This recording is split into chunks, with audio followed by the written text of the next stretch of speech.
Me.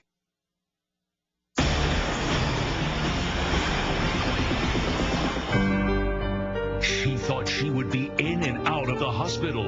I planned on going back to work the next day. Instead, she wound up in intensive care. It was just very, very frightening. Now, a big payoff after a dose of bad medicine. Well, she says the medical mistake cost her her way of life. Now it may well end up costing a hospital. Legends Richard Jordan has the story. I planned on going back to work the next day in a cast. Susan Callatan expected a quick recovery, but instead is left with scars on her stomach from a feeding tube she relied on after she says doctors at Broward General Medical Center made a mistake. It was just very, very frightening.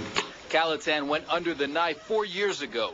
The dental assistant suffered from carpal tunnel. The procedure meant to improve the range of motion in her wrist. But she says during anesthesia, a nursing student put a tube down her throat and pierced her esophagus. That meant everything she swallowed would spill into her chest.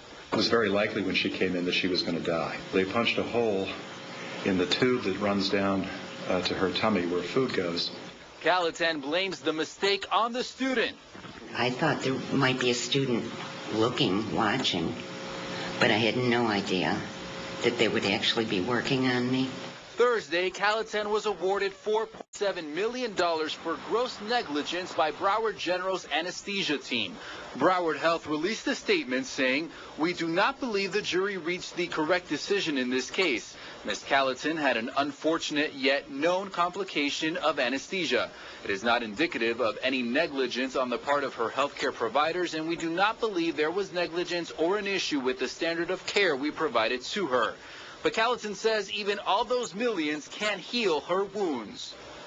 My social life is very quiet. I built a little wall around myself. It's just been very difficult. A spokesperson for Broward General says the hospital does plan to appeal the decision and will ask for a new trial. In Fort Lauderdale, Richard Jordan, 7 News 19.